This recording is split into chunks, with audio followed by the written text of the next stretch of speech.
e que a Mãe Maria Santíssima, com a sua luz rosa de puro amor e com toda a sua graça, neste momento e sempre nos proteja, nos ampare, nos guarde e nos vele, e encha os nossos corações da sua luz de amor, porque através do amor nós conseguiremos transpassar qualquer dificuldade, qualquer empecilho. Então, Ave Maria, cheia de graça, o Senhor está contigo. Bendito sois vós entre as mulheres, bendito é o fruto do vosso ventre, Jesus. Santa Maria, Mãe de Jesus, rogai por nós, buscadores de conhecimento, agora e na hora do nosso desenlace, que assim seja. Boa noite a todos, sejam muito bem-vindos a mais uma reunião de estudo do Centro Espírita Os Humildes de Jesus. Hoje dando continuidade à leitura do livro O Livro dos Espíritos, onde nós estamos tratando da parte referente às leis morais kardecistas. Essa é a terceira parte do livro, é uma parte voltada à moral e essas leis morais que, como eu expliquei na primeira palestra, que foi a anterior, lei representa, no caso, algo que nós devemos seguir e que, obviamente, se a gente não segue, a gente sofre as punições, chamadas karmas ou lei de causa e efeito, e se a gente segue, a gente evolui, se desenvolve e se torna um espírito puro com o passar do tempo. Nós estamos já lendo a lei número 1, que é a lei divina ou lei natural, que, como a gente estudou na semana passada, trata de uma lei onde vai definir quais seriam os âmbitos de funcionamento dessas 12 leis. Aqui a gente já trabalhou a ideia de que essas leis servem para todo o universo, a gente já entendeu que essas leis aqui elas são perfeitas, porque elas foram criadas por Deus e elas servem como uma bússola moral, como um caminho pelo qual a gente tem que ter a certeza de crescer e de evoluir.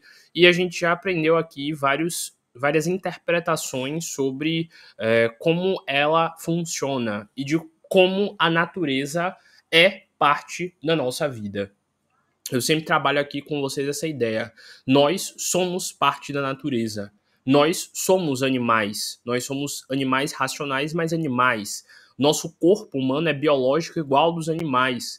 Nosso corpo é muito parecido com o dos primatas, então nós somos sim parte da natureza. Só esquecemos disso e não percebemos que o tempo inteiro nós vivemos por causa da natureza.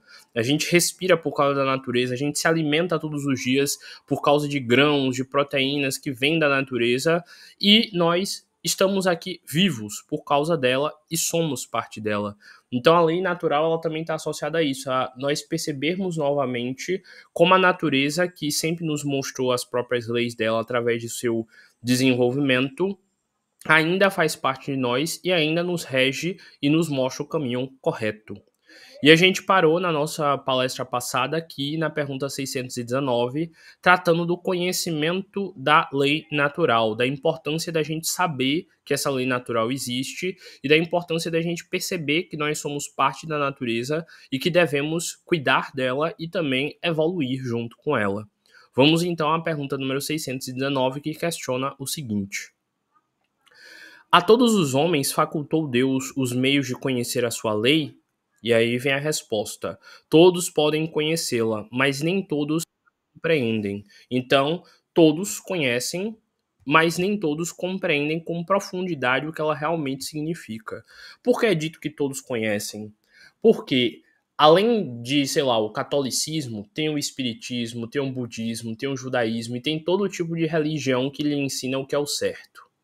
Além das religiões, se você for ateu, tem a sociologia, a filosofia e vários outros ramos da ciência que também mostram o que seria o certo, e ainda tem a questão do seu bom senso, que também te mostra qual seria o proceder certo ou errado. Então, segundo a visão espiritual, dentro de cada um de nós já tem algo que nos mostra ou que nos dá a ideia do que é o certo e o que é o errado. Já tem algo que nos puxa e dá uma sensação ruim quando a gente faz algo errado e dá uma sensação boa quando a gente faz algo certo. Então, já está dentro de nós, já é parte de nós essa tal lei natural. E a gente tem que compreender e perceber ela cada vez mais ativamente e praticar de forma ativa esses equilíbrios e essas partes boas dessa tal lei natural. Ele continua: os homens de bem e os que decidem investigá-la são os que melhor compreendem. Todos, entretanto, a compreenderão um dia, por forçoso que é o progresso que se efetue. Então, lembrando, há mais de 2000 anos antes de Cristo, já tinham estudiosos que definiam o conceito de certo e errado. Muito antes de Cristo já tinha Platão, Sócrates e Aristóteles ensinando sobre o modo correto de proceder. Aristóteles já tinha escrito um livro sobre ética muito antes de Cristo vir à Terra. Então, em todo o tempo, sempre houveram pessoas que estavam em busca de conhecimento, em busca de estudo e em busca de evolução, questionando a nossa realidade. E sempre quem teve vontade teve a oportunidade para isso. Tudo bem que em alguns momentos houveram escravidões, houveram cerceamentos de direito de estudo a algumas pessoas, a alguns gêneros, mas enfim, em todo o contexto sempre tinha como uma pessoa, se ela quisesse aprender de alguma forma, ou pelo menos conversar com pessoas que tivessem acesso a esse conhecimento, para elas aprenderem caso elas tivessem boa vontade.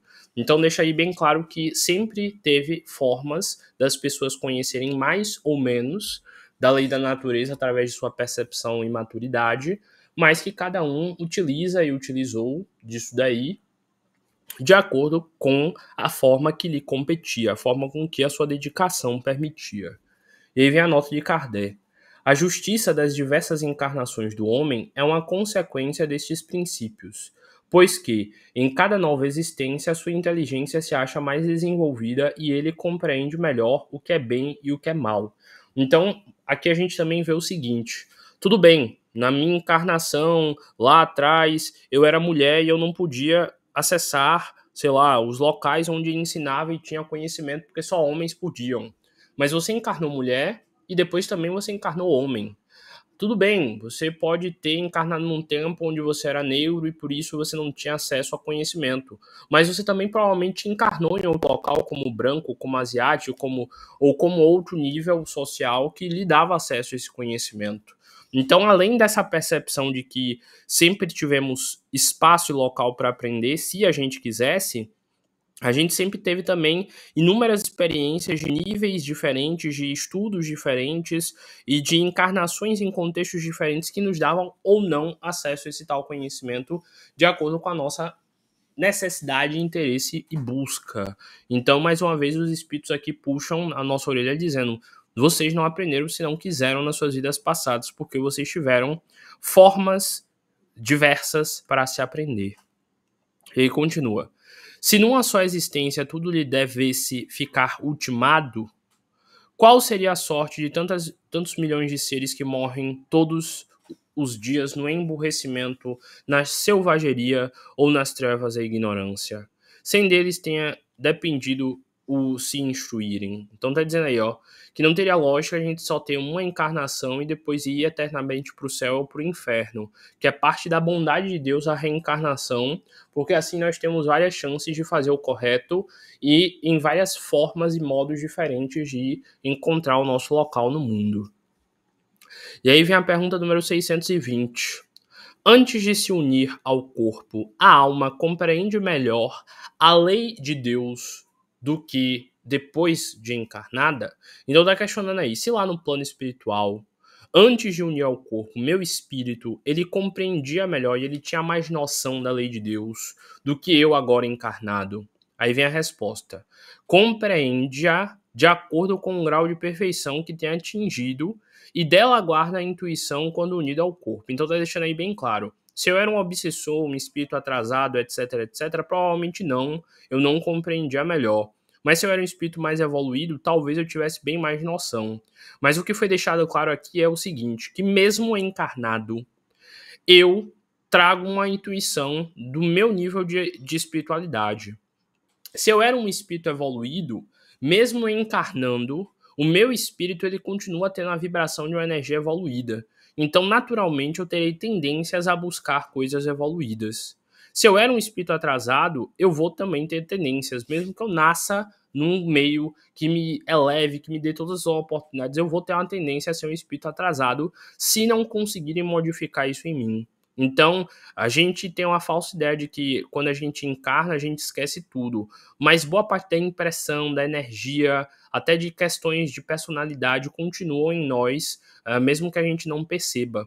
como me deram um nome, como me criaram de uma forma, eu acredito que a minha personalidade advém de mim desta encarnação. Mas se você parar para procurar você em outras encarnações, numa regressão ou sei lá o quê, provavelmente você vai ver que você sempre teve um humor parecido, um jeito parecido, mesmo vivendo em outros corpos, em outros contextos, em outras épocas. Então, quanto mais você evoluir nessa encarnação, quanto mais conhecimento você colocar no seu espírito, maior será a tendência de que na próxima encarnação ele tenha muitos resultados positivos, exatamente por essas tendências que você já colocou nele. E aí continua. Os maus instintos, porém, fazem ordinariamente que o homem a esqueça. Então está dizendo aí sobre os instintos negativos e sobre como eles podem fazer a gente esquecer de parte da evolução que a gente tem se a gente continuar indo para uma tendência negativa. Por isso que é importante a gente se manter no acerto.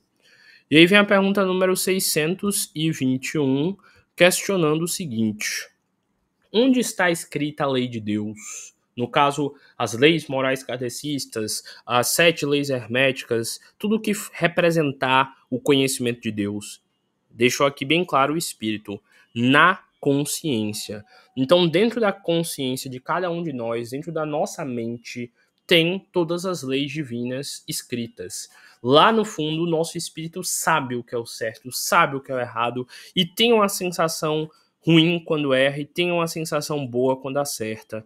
Então, mesmo quem não foi ensinado vai sentir uma sensação, uma coisinha dentro de si, quando fizer algo errado. E aí vem a letra A da mesma questão.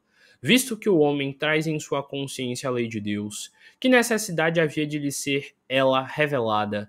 Se já faz parte de nós, se já está no meu espírito, por que preciso aprender e estudar isso de novo? Aí vem a resposta. Ele a esquecera e desprezara. Quis então Deus que lhe fosse lembrada.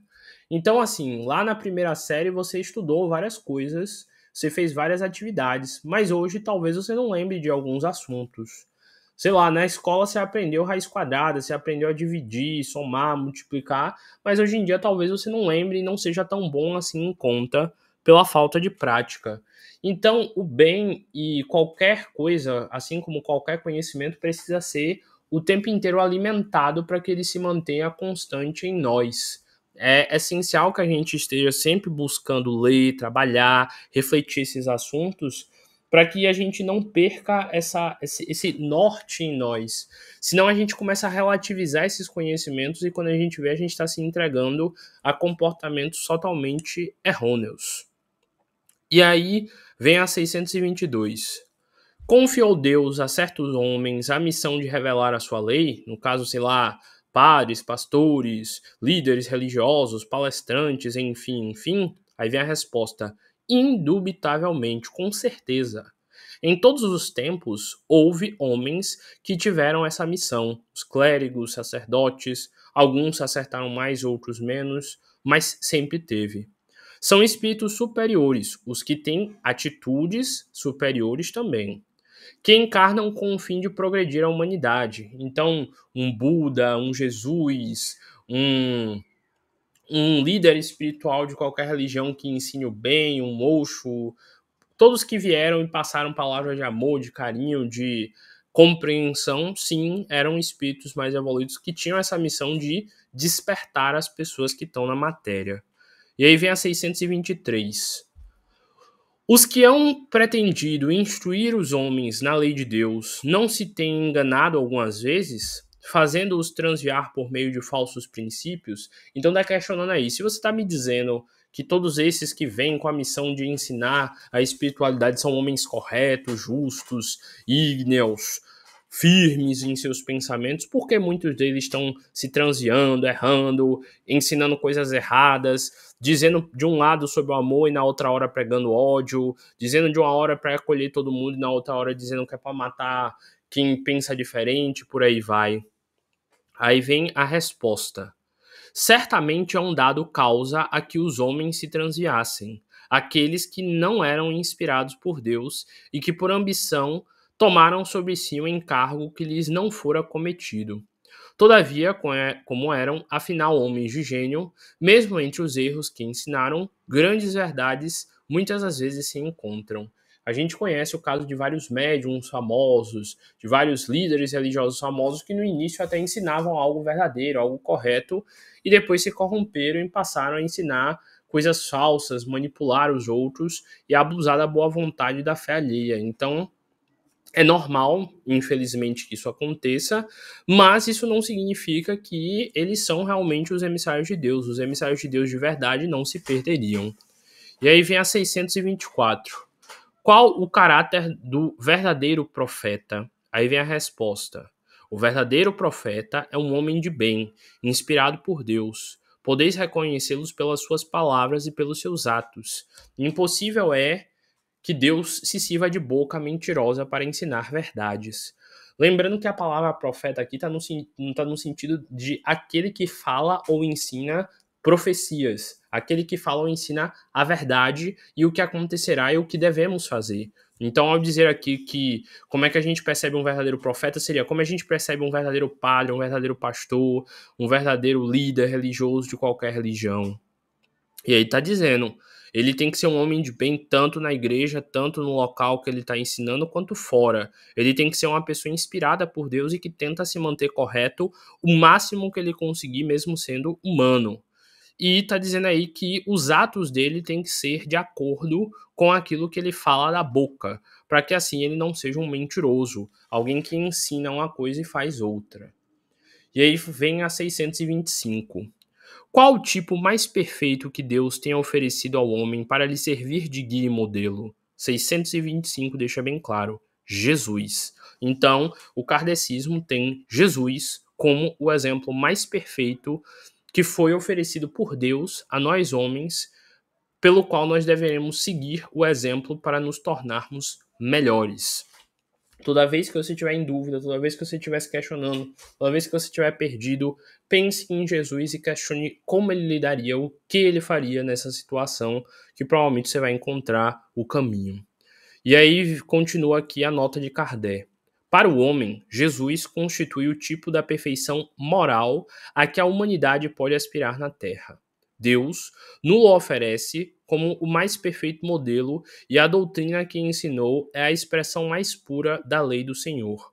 Porque sendo ele o mais puro de quantos têm aparecido na Terra, o Espírito Divino o anima. Então, aqui deixando bem claro da pureza de Jesus, do quanto ele era evoluído e do quanto em todos os seus atos ele pregou a única e verdadeira doutrina, que é a doutrina do amor.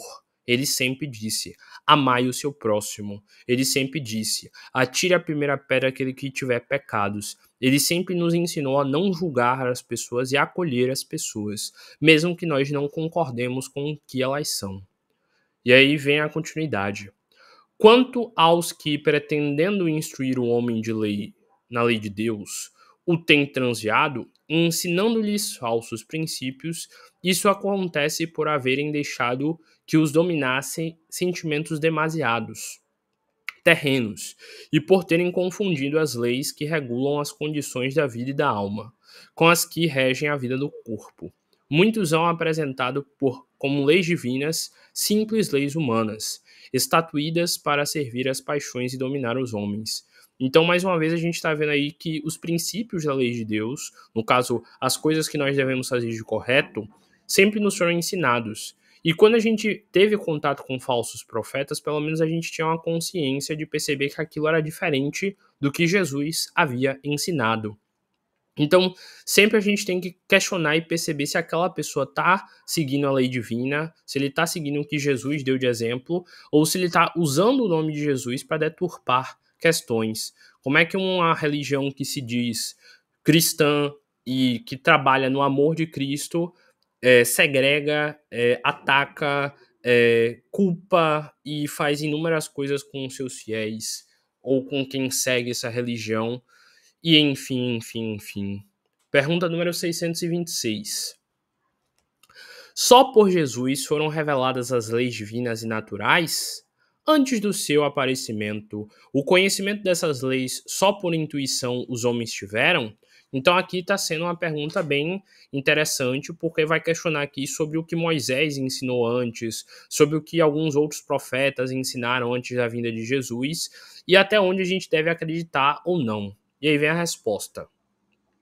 Já não dissemos que elas estão escritas por toda parte? Então já deixou aqui bem claro que sim, outros ensinaram também coisas boas. Que nem eu já falei, vários filósofos antes de Jesus, os pré-socráticos, os socráticos, Sócrates, enfim, Platão, Aristóteles, nos ensinaram muitas das coisas do caminho correto.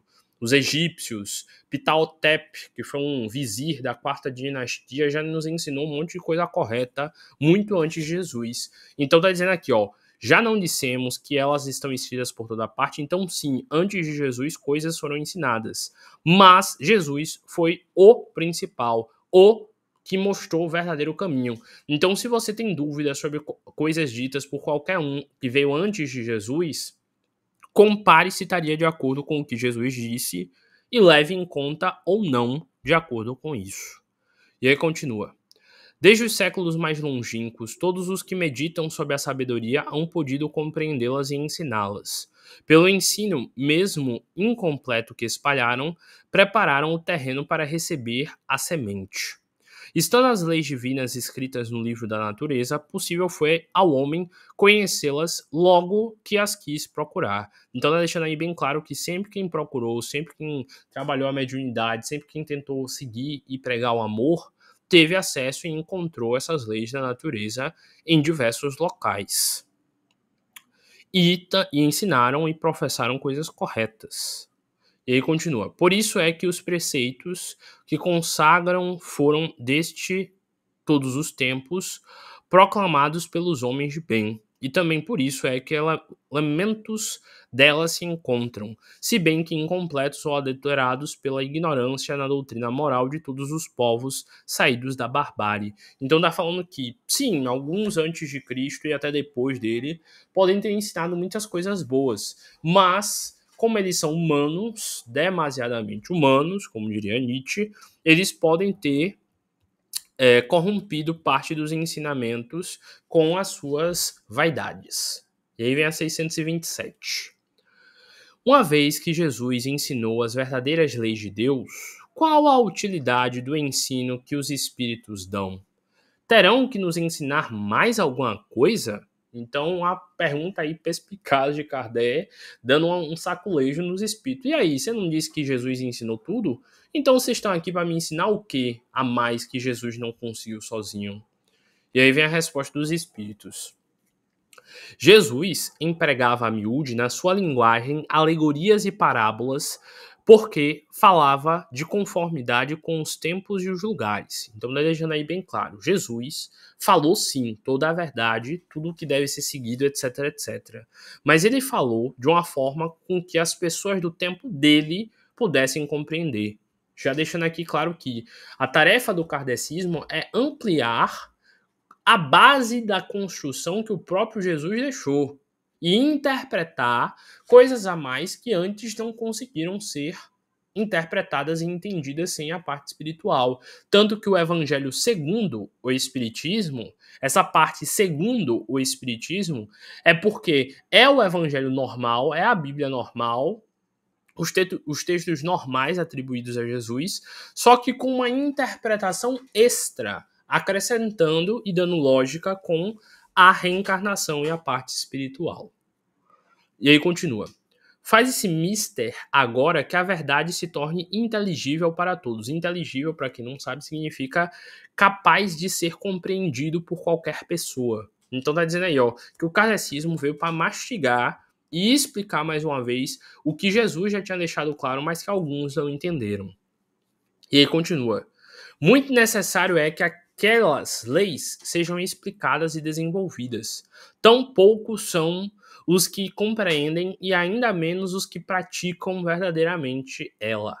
A nossa missão consiste em abrir os olhos e os ouvidos a todos, confundindo os orgulhosos e desmascarando os hipócritas, os que vestem a capa da virtude e da religião a fim de ocultarem suas torpezas. Então, tá dizendo aí, a missão do kardecismo é explicar, é deixar translúcido, é deixar acessível, fazer com que qualquer um consiga entender e tirar essa capa da virtude falsa que alguns usam pela autoridade de ser o padre, de ser o pastor, de ser não sei quem, mostrando que todos devem sim ser questionados e todos devem ser percebidos e estudados se eles estão realmente fazendo o correto.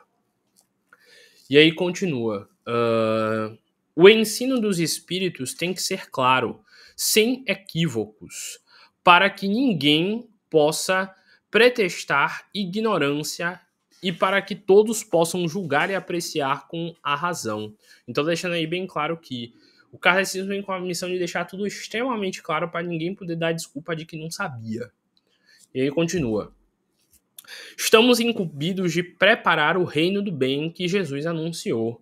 Daí a necessidade de que ninguém seja possível interpretar as leis de Deus ao sabor de suas paixões, nem falsear o sentido de uma lei toda de amor e de caridade. Então tá deixando aí bem claro que o compromisso do kardecismo é tentar explicar mais uma vez tudo o que Jesus explicou, se aprofundar no que ele não pôde dizer na época e também tentar proteger as pessoas do despotismo, dos que tinham conhecimento, dos que tinham poder e queriam manter as pessoas sob seu jugo, sob sua influência, no caso, lembrando aí o contexto histórico do surgimento do kardecismo, era um contexto onde a igreja ainda tinha muito poder, ainda tinha muita influência e perseguia e mandava nas pessoas de qualquer jeito. Tanto que Kardec chegou a ser preso por fazer os livros, depois ele foi solto, obviamente, e também os livros dos espíritos foram queimados lá em Milão, se eu não me engano, foram queimados na Espanha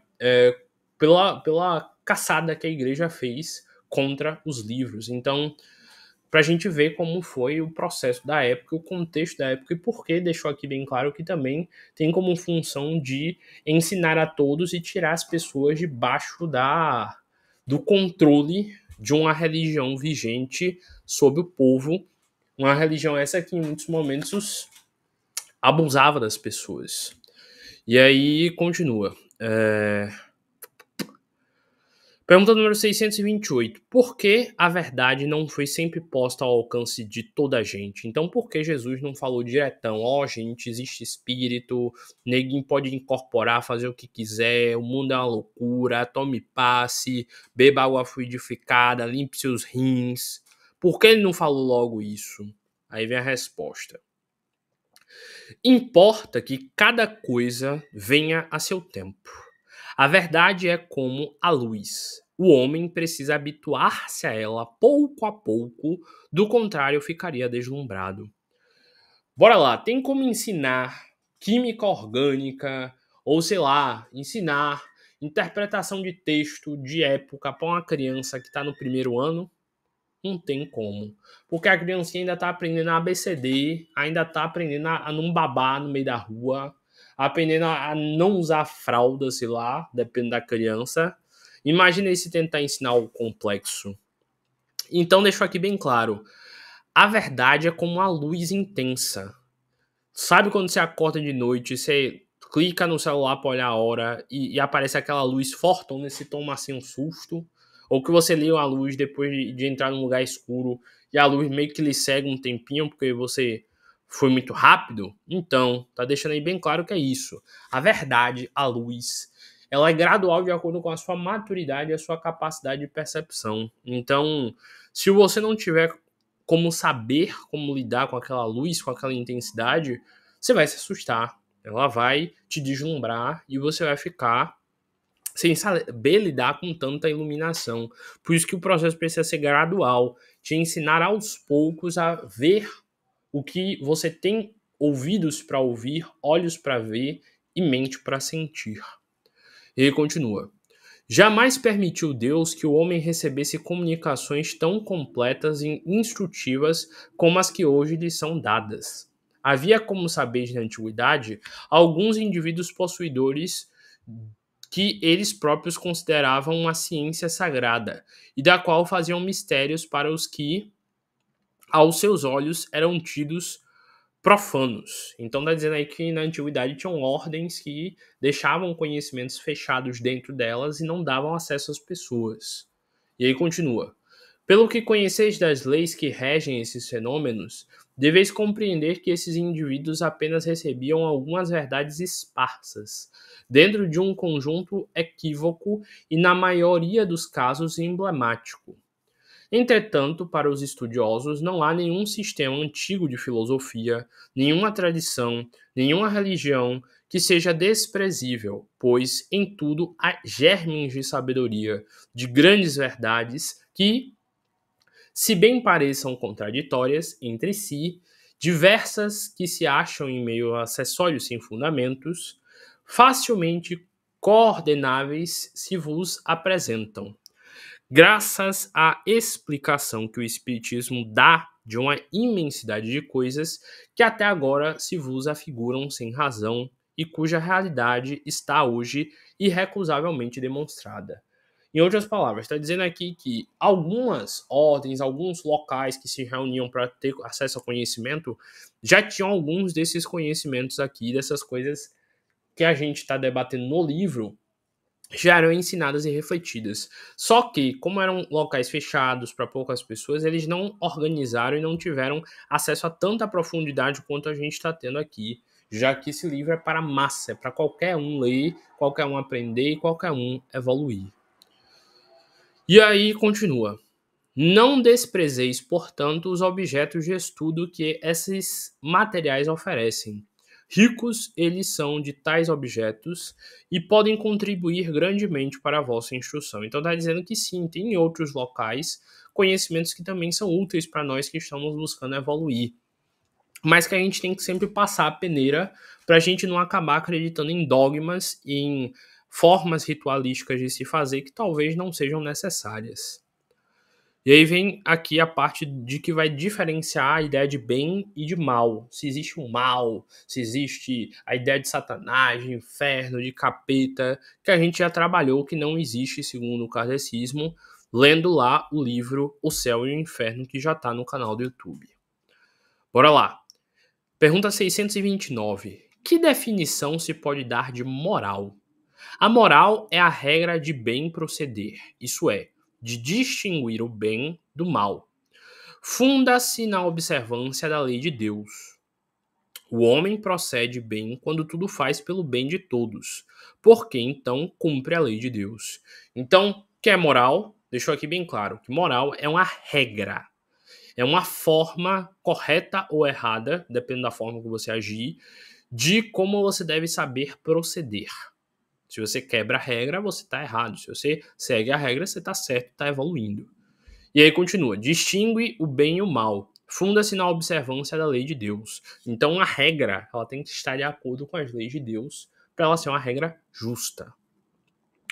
O homem procede bem quando tudo faz pelo bem de todos, porque então cumpre a lei de Deus. Então uma lei divina verdadeira deve ser uma lei que faz bem a todos e não a um grupo específico. E aí continua. 630. Como se pode distinguir o bem do mal? Aí vem a resposta. O bem é tudo o que é conforme a lei de Deus. O mal é tudo o que lhe é contrário. Assim, fazer o bem é proceder de acordo com a lei de Deus. Fazer o mal é infringi-la. E qual é a lei de Deus? A lei de amor. Se você está emanando amor, se você está agindo com amor, você está na lei de Deus. Se você está agindo com ódio, se você está agindo com rancor, vingança, enfim, você está contra a lei de Deus. E por que eu digo que é lei de amor? Porque se você parar para ler lá o Evangelho segundo o Catecismo, você vai ler lá um texto chamado Lei do Amor, que fala sobre o amor, fala sobre a caridade, fala sobre a beneficência, fala sobre várias coisas e sobre como, no final, tudo que é bom emana do amor. Quando a gente ama o nosso próximo como a nós mesmos, nós estamos amando. E foi essa a principal lei que Jesus ensinou, a lei de amar. E aí continua. Pergunta número 631. Tem meios o homem de distinguir por si mesmo o que é bem e o que é mal? Aí vem a resposta. Sim, quando crê em Deus e o quer saber. Deus lhe deu inteligência para distinguir um do outro, para perceber e sentir quando ele está acertando e quando ele está errando. Pergunta número 632. Estando sujeito ao erro, não pode o homem enganar-se na apreciação do bem e do mal e crer que pratica o bem quando em realidade está praticando o mal? Então, vai dizer aí nos momentos onde a gente se confunde, onde a gente acha egoicamente que está fazendo bem, mas na verdade a gente está fazendo mal às pessoas. Aí vem a resposta. Jesus disse: Vede o que queríeis que vos fizessem ou não vos fizessem. Tudo se resume a isso. Não vos enganeis. Então, tá deixando aí bem claro. Se você tiver em muita dúvida, pense. Se você fizesse com alguém o que você está fazendo com as outras pessoas, você se sentiria bem? Você se sentiria tranquilo? Você se sentiria em paz com a sua atitude? Se sim, confia, vai que é tua, vai na boa. Se não, repense e perceba que você provavelmente não está sendo amoroso segundo a lei de amor. E aí vem a 633. A regra do bem e do mal, que se poderia chamar de reciprocidade ou de solidariedade, é inaplicável ao proceder pessoal do homem para consigo mesmo. Acha ele na lei natural a regra desse proceder e um guia seguro? Eu vou reler porque essa pergunta aqui realmente dá nó na cabeça da gente se a gente não prestar atenção nos pontos. Começa assim. A regra do bem e do mal, que se poderia chamar de reciprocidade ou solidariedade, então tá dizendo aí, essa regra do bem e do mal é inaplicável ao proceder pessoal do homem para consigo mesmo. Por que tá dizendo que é inaplicável? Porque acha que a gente nem sempre faz a nós mesmos esse bem da forma que a gente deveria. E continua. Achará ele, na lei natural, a regra desse proceder e um guia mais seguro? Então está dizendo aí, às vezes, nós fazemos mal a nós mesmos. Então nem sempre olhar para a gente e pensar o que eu me sentiria bem sentindo em mim, que eu poderia fazer no outro, possa ser aquilo que realmente vai me dar segurança da escolha certa. E aí questiona. Então é melhor eu seguir a lei natural do que às vezes a minha consciência? Aí vem a resposta. Quando comeceis em excesso, verificais que isso vos faz mal. Pois bem, é Deus que vos dá a medida daquilo de que necessitais. Quando excedeis dessa medida, sois punidos. Em tudo é assim. Vou dar um exemplo simples. Você gosta de comer, correto? Mas quando você come em excesso, você é punido, no caso ficando gordinho e no caso desenvolvendo problemas. Um problema de estômago, um problema de intestino, um problema de pressão alta, um problema de, sei lá, diabetes. Por quê? Porque você excedeu um limite natural do seu corpo e assim você foi punido. Então está dizendo aqui que nós percebemos, através de nosso corpo, da nossa ciência, da nossa mente, quando a gente faz um excesso e o mal que esse excesso nos traz. E a gente tem que ter maturidade e consciência sobre isso. E aí continua. Quando excedeis dessa medida, sois punidos. Que nem eu falei aí, você não faz exercício, você vai lá e fica gordinho e desenvolve doenças. Em tudo é assim. A lei natural traça para o homem o limite das suas necessidades. Se ele ultrapassa esse limite, ele é punido pelo sofrimento. No caso, o karma faz com que você acabe sofrendo depois.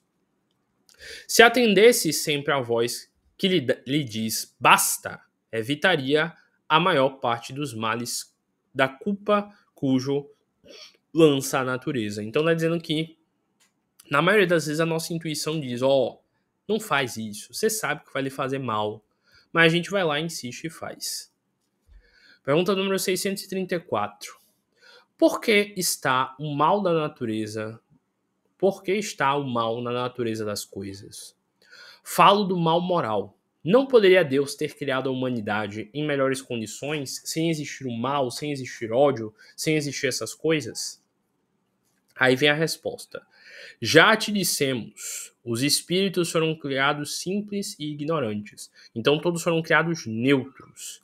Se alguém escolheu ser mal ou bom, foi escolha própria. Você foi lá e criou seu filho de uma forma honesta, boa, etc, etc, sua filha. E ela vai lá e erra. A culpa é sua, que é mãe ou pai, Ou é da sua filha ou filho que errou, mesmo você tendo ensinado certo? E aí continua. Deus deixa que o homem escolha o caminho, tanto pior para ele se toma o caminho mau, mas longa será a sua peregrinação. Se não existissem montanhas, não compreenderia o homem que se pode subir e descer. Se não existissem rochas, não compreenderia que há corpos duros.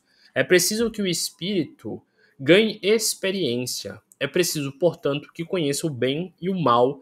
Eis porque se une o corpo, para que você saiba o que é o mal, para que você conheça a existência do mal e para que você saiba evitar ele exatamente por conhecê-lo. Então é necessário que exista essa dualidade, é necessário que a gente veja esses dois lados e recuse o erro, mesmo com a tentação do prazer que ele oferece. Pergunta 635. 635. Das diferentes posições sociais nascem necessidades que não são idênticas para todos os homens. Não parece poder inferir-se daí que a lei natural não constitui regra uniforme? Bora lá para vocês entenderem melhor o que questionou aqui. Por exemplo, tem gente que nasce rico, que nasce pobre, que nasce de diferentes níveis sociais. Tem gente que nasce em bairro, entre aspas, bom e quem nasce em bairro, entre aspas, ruim. Tem gente que nasce com direito à educação boa ou direito à educação ruim. Tem gente que nasce de uma cor ou de outra, que nasce de um gênero ou de outro. Por que tem essa pluralidade? E será que a lei natural ela é aplicada de forma uniforme, sendo que existem tantas formas diferentes de seres humanos? E aí vem a resposta. Essas diferenças, essas diferentes posições, são da natureza das coisas e conforme a lei do progresso. Isso não infirma a unidade da lei natural que se aplica a tudo. Então tá deixando bem claro. De novo, bora parar para pensar na questão das encarnações. Eu, nessa encarnação, nasci homem, mas já posso ter nascido mulher. Eu, nessa encarnação, nasci com um determinado nível social.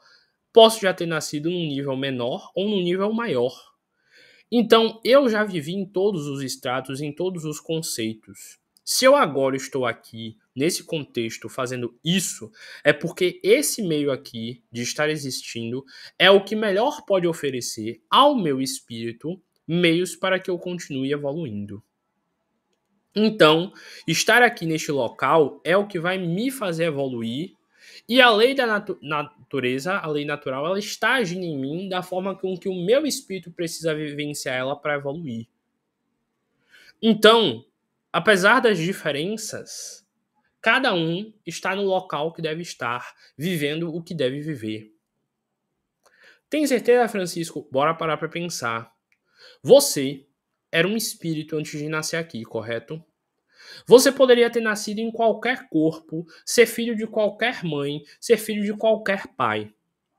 Mas seu espírito veio exatamente através do seu pai, exatamente através da sua mãe, na cidade correta, no contexto correto. O seu espírito sabia que o seu pai e a sua mãe tinham uma determinada condição financeira, sabiam que por eles morarem na cidade tal, provavelmente você estudaria na escola tal. Sabia que outros espíritos estavam para encarnar no mesmo ano que você, que provavelmente vocês seriam colegas de sala.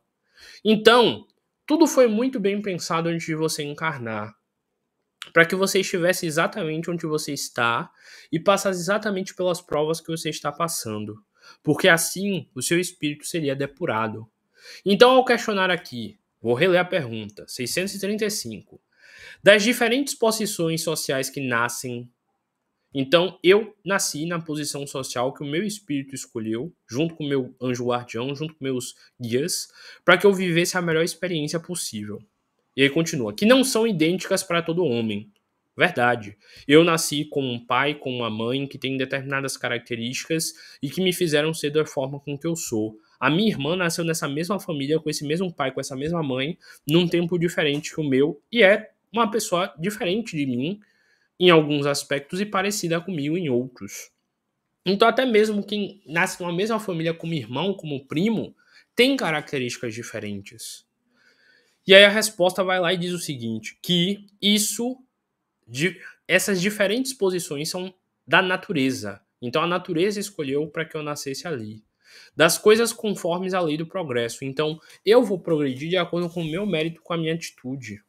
Bora aí parar para pensar. Quantos não nasceram em família pobre e se tornaram ricos porque na energia dele, na percepção dele e na atitude dele, ele conseguiu alcançar a riqueza dele? Quantos não nasceram num país, mas depois mudaram de país, fizeram uma viagem, foram morar em outro e têm uma vida totalmente diferente? Enfim, quem tem que viver uma vida, a própria vida puxa você e quando vê você tá lá, né, em tal local fazendo tal coisa. Então entenda, se você tá onde tá é porque a vida sabe que você tem que estar no local que você tá para viver experiências que você tem que viver para que você possa evoluir. Você não tá gostando de onde você tá? Entendo perfeitamente. É direito seu não gostar. Mas entenda e aprenda o que você tem que aprender estando aí, que é como você vai desbloquear a verdadeira vida que você pode viver. Então, tomem consciência disso, aprendam a amar o local que vocês estão e, acima de tudo, aprendam a entender por que você está aí. Por quê? Para quê? Por que você está vivendo o que está vivendo? Por que seu pai é seu pai? O que ele te passou? Por que teve de ser assim? Se ele estava próximo de você, por que ele estava próximo? Se ele não esteve próximo de você, por que ele não esteve próximo? Por que sua mãe é de tal forma? Por que sua mãe escolheu seu pai e não outro pai? Por que sua mãe se envolveu com ele? Por que seu pai se envolveu com sua mãe? Por que sua mãe te passou tais valores? Por que ela é de tal forma? Por que ela tem medo disso e gosta daquilo outro? Por que ela te ensinou tal coisa e ela faz outra coisa? Questione o tempo inteiro, incessantemente, por que você é quem é. Que é como realmente o seu espírito vai evoluir. E aí vem a nota. As condições de existência do homem mudam de acordo com os tempos e os lugares, do que lhe resulta necessidades diferentes e posições sociais apropriadas a essas necessidades. Pois que está na ordem das coisas. Tal diversidade é conforme a lei de Deus, lei que não deixa de ser una quanto ao seu princípio. A razão cabe distinguir as necessidades reais e as factícias ou convencionais. Então tá dizendo aí que nem sempre o que a gente sente como sendo uma verdadeira necessidade realmente é necessário pra gente. A gente tem que aprender a lidar com as ilusões que a vida nos traz. Eu tenho certeza que aqueles que realmente se dedicarem a esse processo de estudo, de reflexão, de autopercepção, que realmente entenderem e compreenderem com amor por que Deus está fazendo com que eles vivam o que eles estão vivendo, essas pessoas terão com toda certeza o sucesso como a única possibilidade em suas vidas.